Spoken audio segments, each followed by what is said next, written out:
Dust swirled in the amber light of the setting sun as Dr. Lydia Vance adjusted her tattered scarf over her mouth. The once proud city of Arlington, now a broken husk of steel and silence, stretched before her. It had been 10 years since the outbreak. 10 years since the government declared martial law, vanished into bunkers, and left the world to crumble under the weight of the infected. Now, all that remained were ruins. And whispers.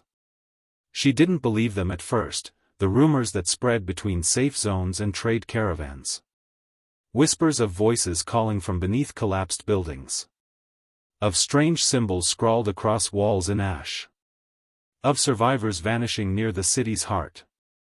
But as a scientist who once worked in bioacoustic communication, Lydia had a responsibility to investigate sound anomalies. Especially now, when one had been captured on a scavenger's handheld recorder, a low, rhythmic chant. Too structured for a zombie. Too unnatural for a human. She stood beside her companion, Owen Rourke, a former military engineer turned survivalist. He was tall, quiet, and skeptical of the mission. But he owed her. Years ago, she pulled him from a collapsed barricade and saved his life. Now he protected her in return. "This is a waste of time," Owen muttered, his eyes scanning the empty street, fingers tapping his weapon, not for aggression, but for comfort. "Just 30 more minutes," Lydia replied, kneeling beside a charred piece of debris where the last signal was recorded. "Then we leave." A sudden, low vibration pulsed through the ground. Both of them froze. It wasn't an explosion. It wasn't thunder. It was rhythmic. Like breathing. Lydia adjusted the settings on her handheld device and pointed it toward the sound's origin. The recorder began to pick it up, 3 notes, spaced evenly, like an ancient melody lost in wind.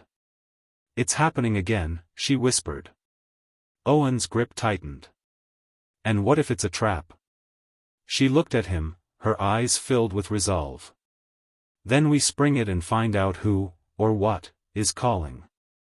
They followed the signal through cracked avenues and overgrown roads, deeper into the forgotten parts of the city. The sun dipped behind the distant mountains, casting long shadows through the crumbling ruins. As night fell, the real danger emerged. They reached an old underground subway entrance, partially buried in rubble. The signal was strongest here. Lydia examined the scorched concrete above the archway. Someone, or something, had carved symbols into the stone. Jagged, curved, repeating patterns. Nothing human. "These weren't here before," she murmured. "Then whatever's down there is active." "Still moving," Owen said, glancing nervously over his shoulder. Lydia turned on her wrist light and descended into the dark. The air was cold, damp, and smelled of metal. Her boots echoed faintly as she walked the decayed path, Owen at her side. Broken train cars littered the tracks. Shattered advertisements still hung above. Silence pressed against them from all sides, until it didn't.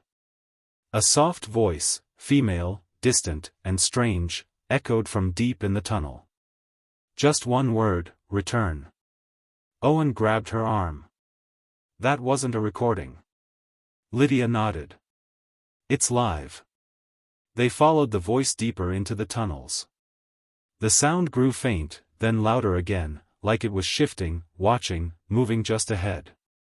As they rounded a corner, they found a makeshift campsite, abandoned but recent. Food cans, journals, a small flare gun. Lydia picked up a notebook and flipped it open. The pages were covered in diagrams. A map of the subway system, but with paths marked that didn't exist on the official blueprints. One in particular was circled in red ink. Under Level 9, Echo Chamber. "What's an echo chamber doing under a city?" Owen asked. Lydia's brow furrowed. "There shouldn't be one. These tunnels weren't designed to carry sound like this." Suddenly, the tunnel lights, long dead, flickered once. Then again. A long, mechanical hum vibrated from below their feet. Then a sound that stopped both their hearts. A whisper. Right behind them. They spun around. Nothing. But on the wall where they'd just passed, fresh ash marks now formed a new symbol. It hadn't been there moments ago. Owen raised his weapon, eyes scanning the dark. Lydia backed up slowly. We need to leave. Just as they turned to go, a loud thud came from deep within the tunnel ahead. Slow, dragging footsteps echoed toward them. Not fast like a typical infected. Not hungry. Purposeful. They ran. As they climbed out of the subway tunnel, Lydia looked back one last time. She saw a shadow, tall and still, watching from the bottom step. Its eyes weren't glowing. But she could feel them. The ruins were whispering again. But this time, they weren't asking for help. They were calling something back. Something buried. And Lydia had just disturbed it. To be continued in Part 2, The Forgotten Chamber Beneath the City. Let me know when you're ready for Part 2 or the full outline. The next morning came with a heavy mist that refused to lift. Lydia sat at a makeshift workstation inside their safe house, an abandoned library just beyond the city's outer ruins. She hadn't slept. Her recorder played the subway audio on repeat, and each time she listened, she caught something new. The voice that whispered, "Return," wasn't distorted like a zombie's guttural moan. It was clear, deliberate, human. But no human should be down there. And the ash symbol? It hadn't just appeared, it had been formed with intent. That changed everything. Owen stepped in, dropping a bag of scavenged supplies on the floor. You're still at it? She nodded without turning. There's a pattern. The chanting isn't random, it's a language. Or something meant to mimic one. He leaned over her shoulder, frowning at the spectrogram on her screen. What kind of language needs an echo chamber? One that isn't meant to be heard by just us. She paused the playback and turned to him. Owen, the map we found in the tunnel, it shows a level that doesn't exist on city records. Under level 9. What if it's not just an urban legend? What if there's something down there that predates the outbreak? Owen sighed. Or something that caused it. That idea hung heavy in the room. By late afternoon, they returned to the subway entrance, this time, equipped with breathing masks, extra power cells, and a pulse lantern that emitted low-frequency sound waves to disrupt any dormant infected in the area. They descended again into the quiet dark. Past the old campsite and the symbol-marked walls, they located a narrow hatch partially covered by collapsed debris. It matched the red-circled section on the scavenger's map. Owen pried it open with a crowbar, revealing a steep maintenance shaft with iron rungs. Cold air flowed upward, carrying a strange scent, like burned leaves and rusted metal. They climbed down. 50 feet below, they reached a sealed door marked with faded numbers, UL9. The locking mechanism wasn't electronic, it was manual and old, unlike anything Lydia had seen in modern city architecture. She ran her fingers across the grooves and symbols etched along the door's edge. This isn't government work, she said. Or military. It's older. Hidden. Owen gave her a look. Hidden from what? With effort, the door creaked open. Inside, they stepped into a vast chamber, walls covered in blackened stone and lines of ash-colored dust. The air buzzed faintly, as though the walls remembered sound. The room curved in a perfect dome, and directly in the center sat an enormous metallic structure, like a sealed pod. As Lydia approached it, the pulse lantern dimmed. The sound in the room shifted. Echoes returned before they even spoke, repeating, overlapping, whispering. It was as if the space itself was alive. She reached out, brushing dust off a small plaque at the pod's base. The inscription was in English, but barely legible. For those who listened too deeply. Before she could react, the chamber's silence broke, soft humming began from all around them. A melody, eerie and familiar, like the one from her recorder. Owen backed up slowly. "We need to go. Now." But Lydia was transfixed. "This pod. I think it's not just old tech. It's a vault. Maybe for something, contained. Or preserved." Suddenly, the humming stopped. And then they heard it again. The voice. But this time it wasn't distant. It was right behind them. A woman's voice, calm and sorrowful. "You shouldn't have opened the gate." They spun around. No one. Only the curved stone wall. But on its surface, more symbols began forming, burning faintly, without heat, as if drawn by invisible hands. A circle, a spiral, a face. Owen grabbed Lydia's arm. "We're leaving.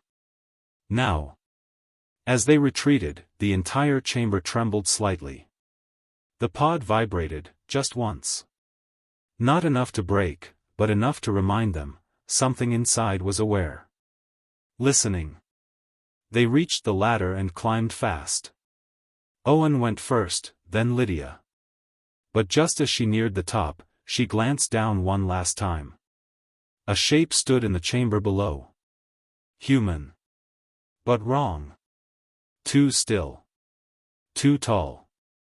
And as the lantern flickered for the final time, she saw its face, a face that looked eerily like her own, but older. Tired.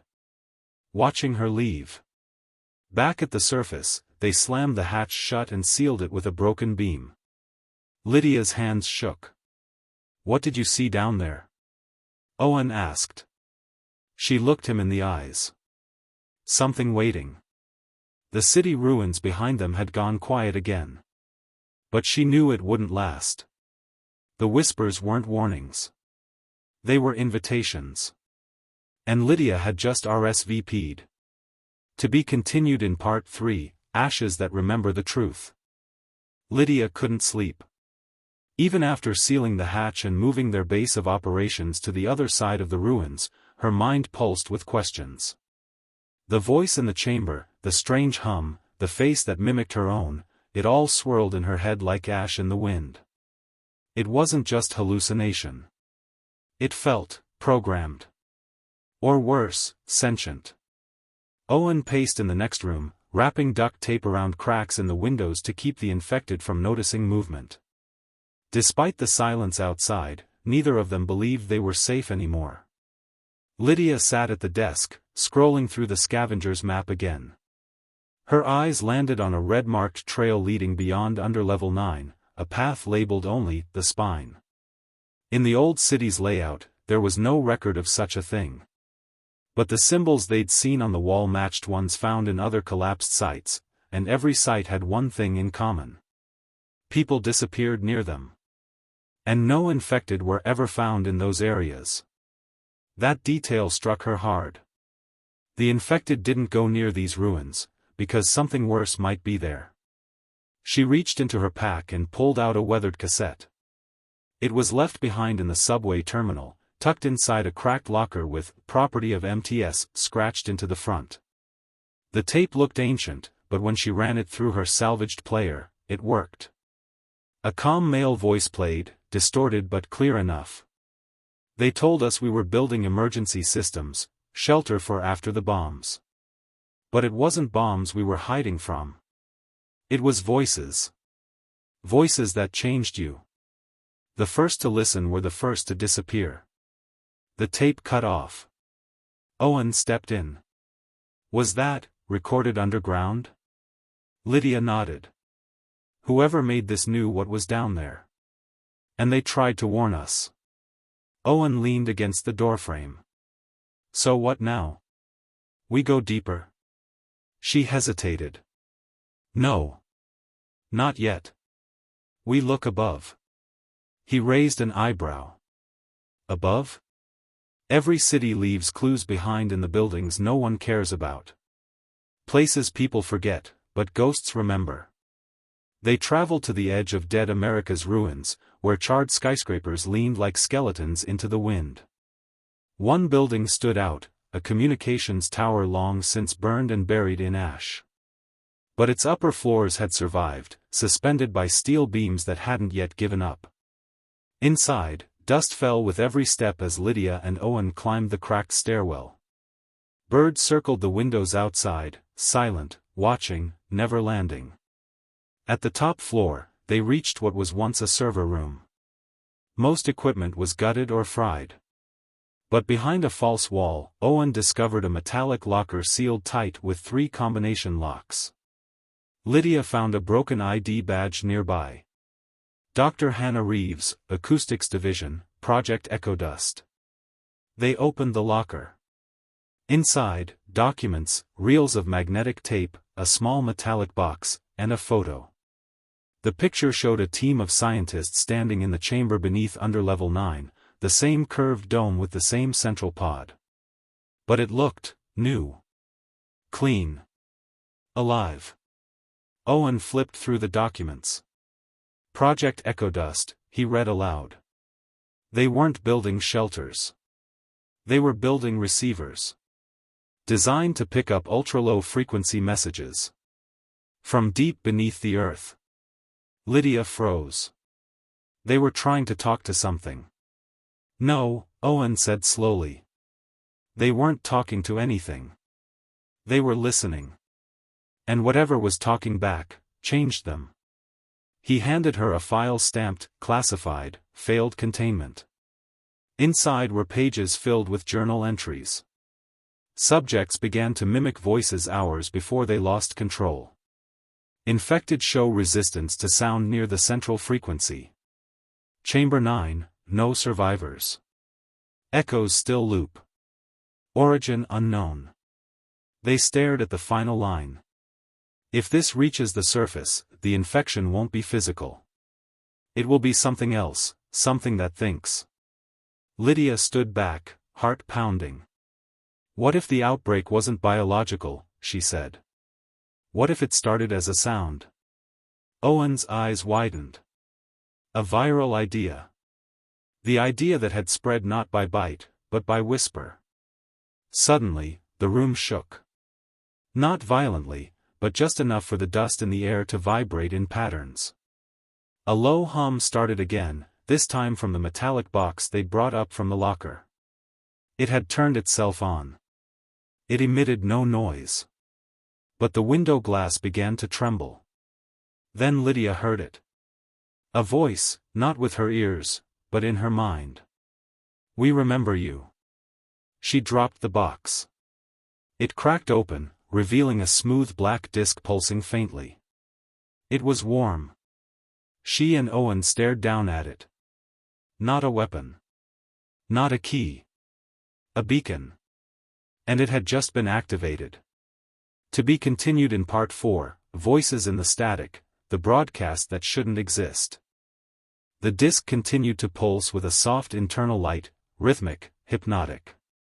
Lydia held her breath. Neither she nor Owen spoke, afraid that even their voices might trigger something in the strange object. Then came the sound. Faint static. Not from the disc, but from the old, rusted communication panel still bolted to the wall. Dead for years. Its light flickered. A speaker, coated in dust and spiderwebs, crackled once, then went silent. Owen stepped closer. That's impossible. Nothing here should even have power. Lydia reached out and placed the disc beside the panel. A new sound emerged. Like a whisper buried in wind. Like radio signals caught between worlds. Return, buried deep, silence was never empty. Owen stumbled back. Did that thing just respond? Lydia nodded. It's broadcasting.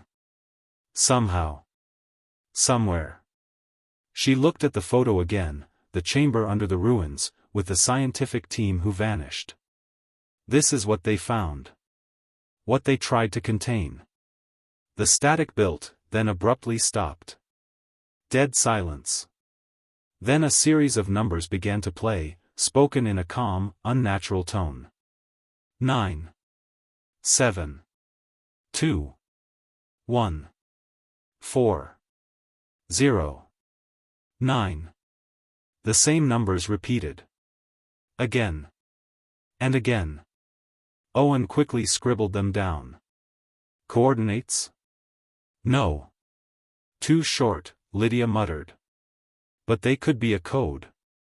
A sequence. Or. She stopped. Her mind flashed back to the scavenger's map. She flipped it open and scanned the grid. Some of the ruins were labeled with numbers that matched these. Sector 9. Section 7. Tower 2. Her eyes landed on the last, Zone 09, restricted. Echo Tower. That was the place. Owen narrowed his eyes. Echo Towers where the original outbreak was reported. Government sealed it off within the first 24 hours. Because they knew, Lydia whispered. They knew something was buried there. Something older than the virus. Something that spoke. Outside the ruined tower, clouds thickened. A cold wind blew through the shattered cityscape, and the birds circling above vanished into the gray sky. Something had changed. That night, they camped in an old pharmacy 2 miles from the tower. Lydia couldn't sleep again. Her head throbbed with residual echoes from the broadcast.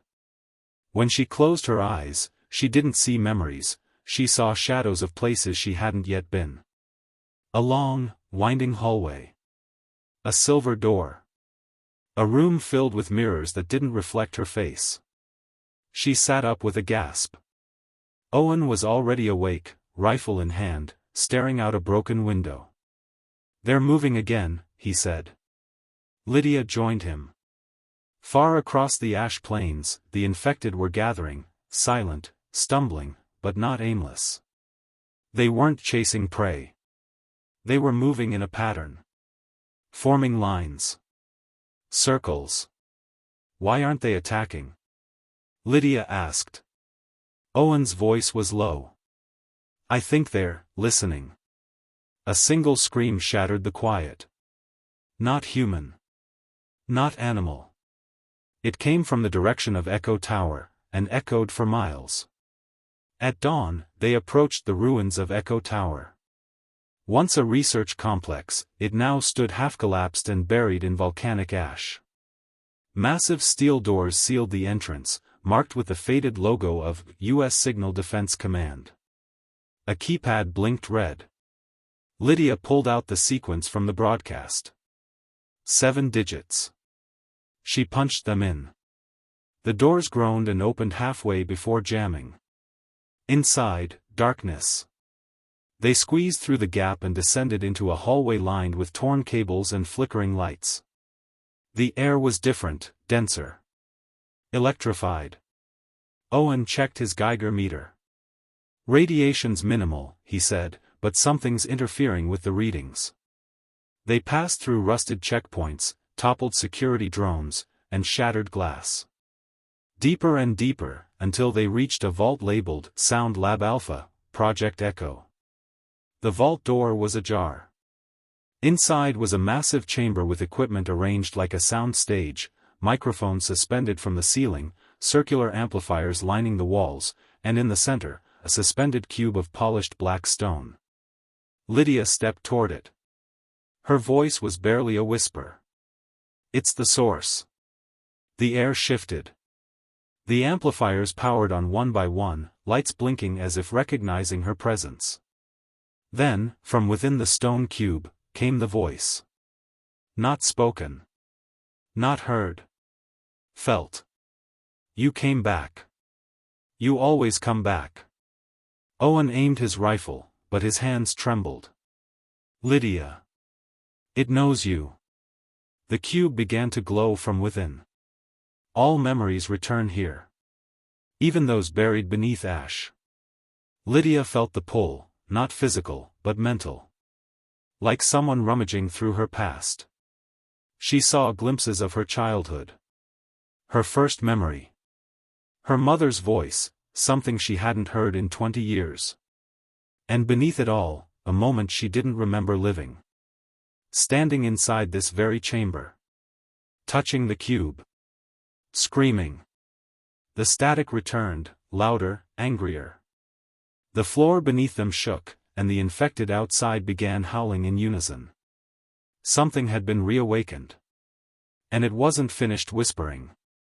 The ground trembled as the infected above wailed in unison, their cries vibrating through the steel and concrete layers above the lab. Deep within Echo Tower's core, Lydia and Owen stood in silence, facing the black cube that pulsed like a beating heart. It had spoken. Or, thought spoken. Lydia's fingers tingled. Her mind buzzed, as though old memories were being stirred, memories that didn't feel entirely her own. She stepped back, away from the cube, heart racing. What is this thing? Owen whispered, keeping his rifle aimed at the smooth, ancient-looking object. Lydia didn't answer right away. She turned toward the ruined control panels lining the walls, scanning for anything still operational. Amid the dust and decay, one terminal blinked, a green cursor waiting for a command. She typed a single word. Access. The screen hesitated, then loaded a document labeled Project Echo, Containment Log, Classified, Level Omega. Owen peered over her shoulder. What is Level Omega? Lydia replied without turning. Final level clearance. End of the line experiments. The log began. Date, November 7, 2035. Subject, Artifact Echo, 1. Origin, recovered from collapsed cave system near Yellowstone, beneath ash layer dated 40,000 plus years. Anomalies, emits low-frequency pulses that affect human neural pathways, prolonged exposure induces hallucinations, memory disruption, and coordinated behavior in nearby infected. Notes. Artifact appears to learn from surrounding brainwaves. Subject tests show signs of shared dreams among participants. Infected display hive mind behavior when artifact is active. Project deemed uncontrollable. Orders issued to seal Echo Tower. Personnel locked inside. Experiment terminated. Lydia read the last line again. Personnel locked inside. Owen backed away from the terminal. They sacrificed their own team? Lydia nodded slowly. To keep this thing buried. To stop it from spreading whatever this influence is. They both turned toward the cube again. It wasn't just alien in origin, it was ancient. Buried long before humans had cities. Before language. Before memory. And now it was awake. Lydia's hand brushed another terminal. This one had a row of labeled video files. One caught her attention. Echo_feed_17_final. She opened it. The grainy footage began with a research team gathered in the very room they now stood in. 7 scientists, all wearing white suits, stood around the cube. One of them, a woman with a familiar face, addressed the camera. Owen leaned in. Wait, is that? Lydia's breath caught. The woman looked just like her. Slightly older. Same eyes. Dr. Lydia Wynne, the woman said. Final message from inside Echo Tower. We've failed to contain it. The video cut to static. Then resumed, only now the team was arguing. Screaming. One began to convulse. Another ripped off his mask, eyes glowing unnaturally bright. The camera fell. The last frame before the feed ended was horrifying, the team, standing eerily still, staring directly into the camera. Their mouths didn't move, but a distorted voice whispered from the speakers. We are memory. We are the breath between thoughts. We are what came before. Lydia turned off the screen. Owen sat down on the floor, stunned. That woman, she was you. Or, another version of you. I don't know, Lydia said. But if that was real, I've been here before. Or someone like me. And I think whatever's inside that artifact, remembers. The cube began to hum again, soft at first, then louder. The room darkened as the lights flickered and the air grew heavy. From the walls, dozens of speakers clicked on at once, flooding the room with overlapping voices. Male. Female. Young. Old. All speaking at once. Don't forget us. Don't forget what they buried. We saw the sky burn. We were the first to scream. The cycle repeats. You brought it back. Owen scrambled to his feet. We need to destroy it. Now. But Lydia hesitated. What if we can't? She asked. What if it's not just a thing, but a signal? A memory stored in the very bones of the earth? The floor vibrated again. From down the hall, metal clanged. Something was coming. Something inside. Owen raised his weapon. A shape appeared at the far end of the hall, humanoid, slow-moving. Another followed. Then more. But these weren't the frantic, flesh-hungry infected they'd seen before. These moved in unison. Calm. Precise. As if drawn to the signal. As if summoned. They gathered outside the chamber, blocking the exit but not entering. The cube pulsed once more. Then Lydia heard it. A whisper, clearer than ever. Come below. The answers wait beneath. The infected did not attack. They stood outside the main lab chamber like statues, watching, waiting, unmoving. Their eyes glowed faintly, synchronized with the eerie pulse of the black cube in the center of the room. Lydia could feel their presence through the walls, not with her senses, but in her thoughts. As if they were dreaming the same dream, and she had just stepped into it. Owen lowered his rifle. Why aren't they coming in? Lydia didn't answer. Instead, she knelt beside the cube, her breath shallow. It was warm now. Breathing. She reached forward instinctively, hesitated, then placed her palm on the stone surface. Nothing happened at first. Then the floor cracked. Owen jumped back as the lab center split open, revealing a spiraling staircase of rusted metal that descended into utter darkness. A warm gust of air rose from the depths, thick with dust and an ancient, earthen scent, like something had been sealed away for centuries. Lydia's voice was distant when she spoke. The signal's coming from deeper. This is just a relay point. You want to go down there? Owen asked, incredulous. After all this? We have to, she said, turning to him. This isn't just a lab. It's a lock. And something's trying to open it, from both sides. Without waiting for a reply, she began her descent. The staircase spiraled endlessly into the earth, each step creaking under their weight. The walls were lined with strange etchings, not made by any modern tool. They glowed faintly as they passed, responding to the presence of Lydia's body. Do you recognize any of this writing? Owen asked. No, she whispered. But it feels familiar. When they reached the bottom, they stepped into a vast underground chamber carved into natural stone. It was neither man-made nor fully natural. The space pulsed with life, if it could be called that. The architecture curved in impossible ways, as if built to be seen from multiple dimensions. In the center of the chamber was a massive stone altar. Around it, petrified bodies stood frozen mid-motion, scientists, soldiers, even infected. All turned to ash yet perfectly preserved in their last agonized expressions. One of them had Lydia's face. Owen took a step back. Is that? Lydia approached slowly, her pulse pounding. It's another version of me, she said, eyes wide with horror. How many times has this happened? She touched the hand of the statue. It disintegrated instantly, turning to gray dust that floated upward, absorbed into the darkness above. And then the altar came to life. Symbols on its surface lit up one by one, forming a glowing pattern. A deep rumble echoed through the cavern as the air grew heavy.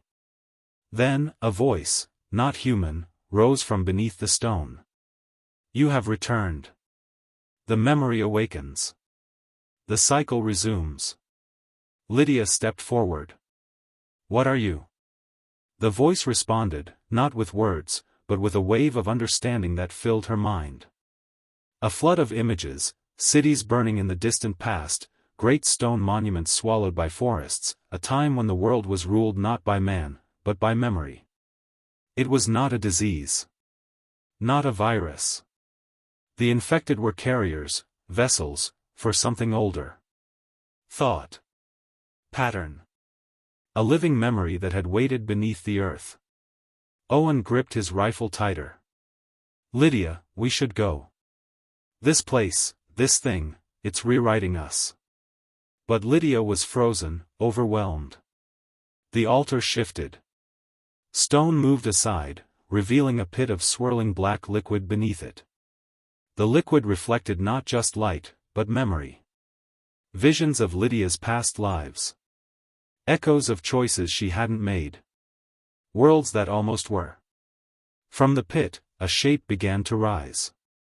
Not physical, but mental. A manifestation of all that had been lost, human consciousness merged with something else. The voice spoke again. You are the key. You must decide. Owen stepped between Lydia and the altar. Decide what? To end the cycle. Or begin it again. The infected above began to move. Lydia clutched her head. I can feel all of them. Their pain. Their voices.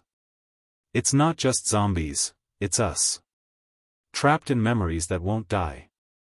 The altar began to shake. The chamber trembled.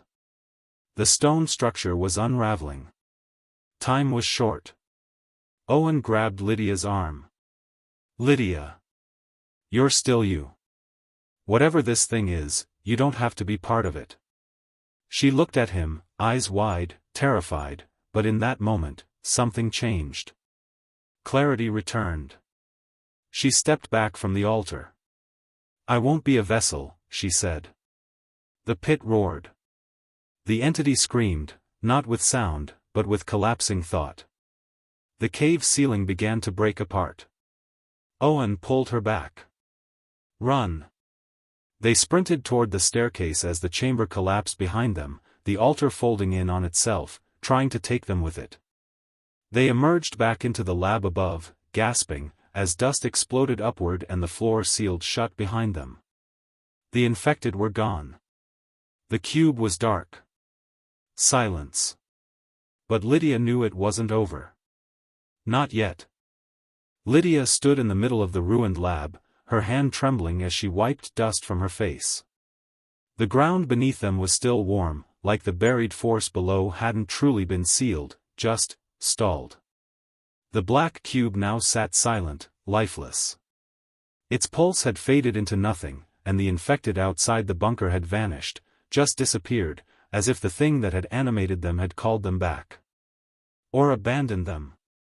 Owen checked the perimeter, his every footstep echoing through the eerie silence. They're really gone, he muttered. It's like they were never here. No, Lydia said softly, still staring at the dark cube. They were here. But what moved them, what woke them, is waiting for a decision. And it's mine. Owen turned to her, voice low. Then we destroy this place. Burn it. Collapse the mountain if we have to. Lydia shook her head. It doesn't work like that. This thing, it's not just underground. It's in people. In thoughts.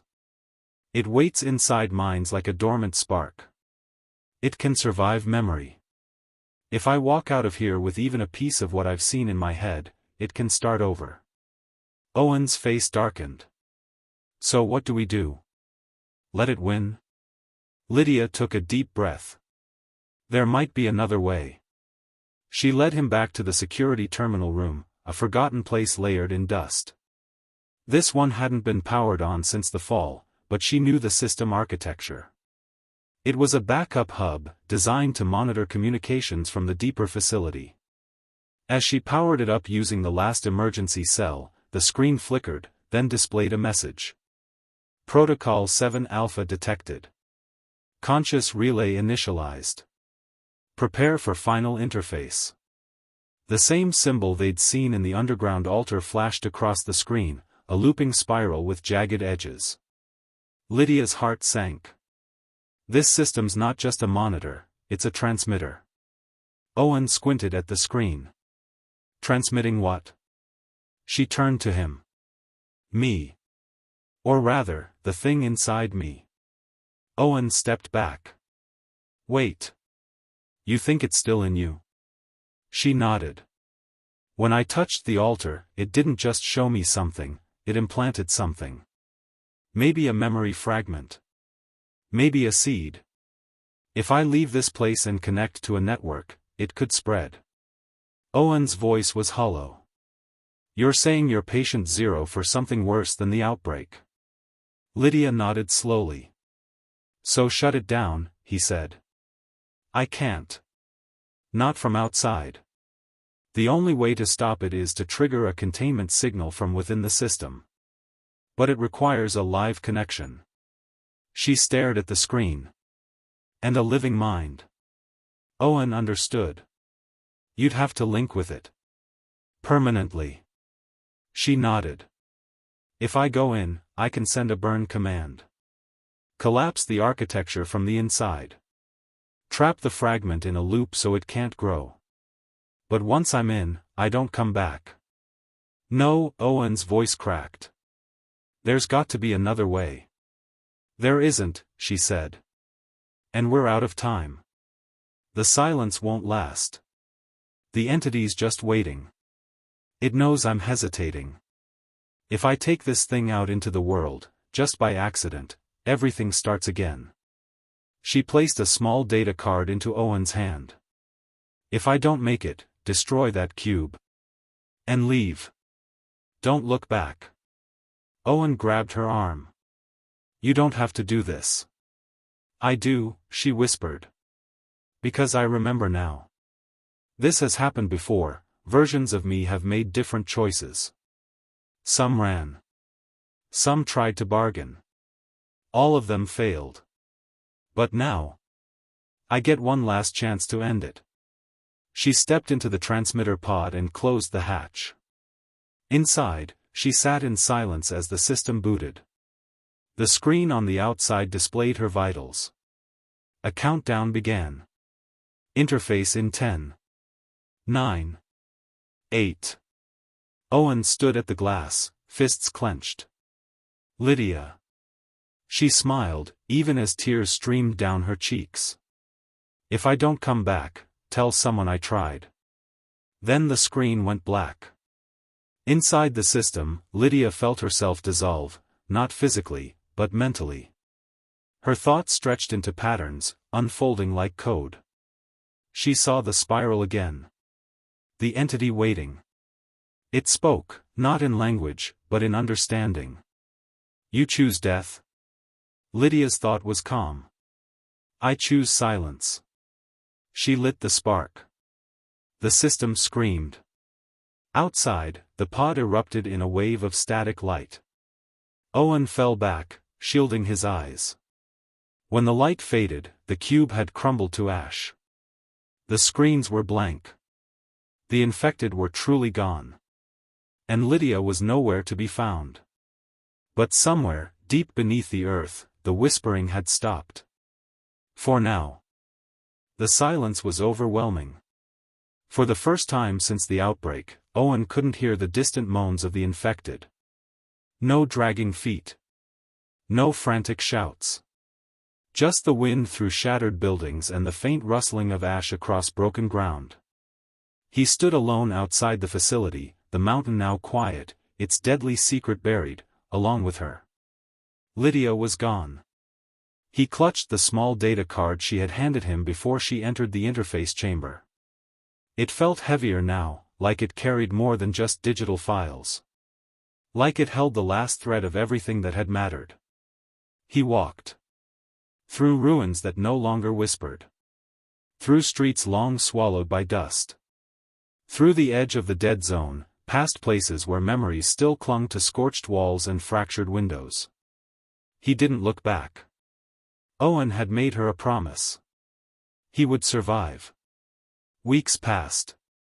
Owen found a quiet place, a half-standing town untouched by the worst of the fallout. There, among a handful of others who had somehow held on through the madness, he rebuilt a fragile kind of life. But Lydia never left his mind. At night, he replayed her final words, her final look. Every whisper in the wind reminded him of her. And then, the voices began again.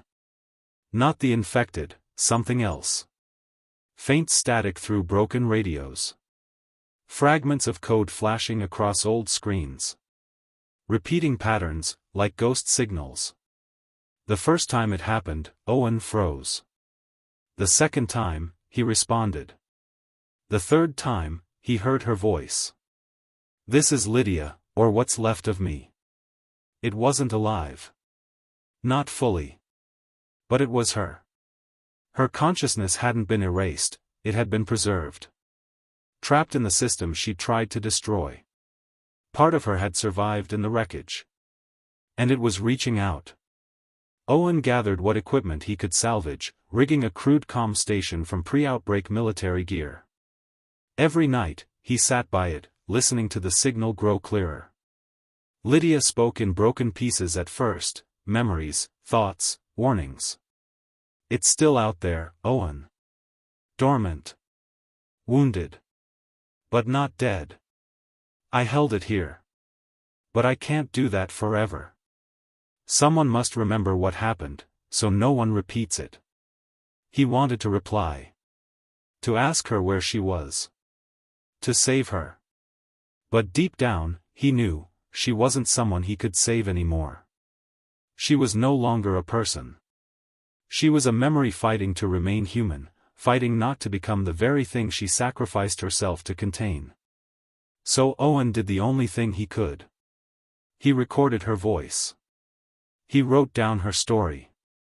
He turned her fragments into truth. And then, using the last functional transmitter left in the region, he broadcast it, everywhere. Not to awaken the entity. But to warn the world. Months passed. The world did not return to normal. It never could. But the infection ceased spreading. The infected that remained were slower, directionless, like puppets with cut strings. Lydia's voice faded, day by day, growing more static-filled. Until finally, one night, Owen heard this. I'm tired, Owen. It's getting hard to remember who I am. What I was.